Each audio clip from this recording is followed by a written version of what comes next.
ଜୟ ଜଗନ୍ନାଥ ବନ୍ଧୁ, ଶୁଭ ସକାଳ।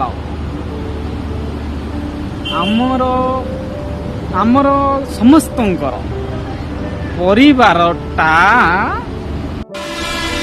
ଖଣ୍ଡ ବିଖଣ୍ଡିତ କେମିତି ହୋଇଯାଏ ନା, ଯଦି ପରିବାରରେ ସମସ୍ତେ ନିଷ୍ପତ୍ତି ନେବା ଆରମ୍ଭ କରନ୍ତି,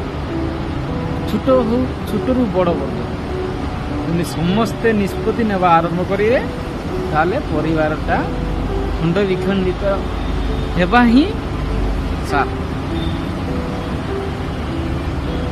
ତେଣୁ ପରିବାର ଯଦି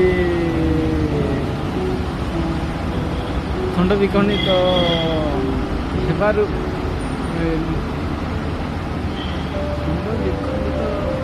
ଯଦି ବଞ୍ଚେଇବା ପାଇଁ ଚାହୁଁଛନ୍ତି ତାହେଲେ ମୁରବୀ ଆମର ଯିଏ ତାଙ୍କର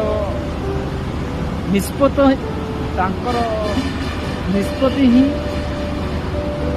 ମାନି ଚଳିଲେ ଯାଇ ପରିବାର ଷ୍ଟ୍ରଙ୍ଗ ରହିବ। ମୂଳଦୁଆ ଷ୍ଟ୍ରଙ୍ଗ ରହିଲେ ସବୁ ଷ୍ଟ୍ରଙ୍ଗ ରହିବ। ଓକେ।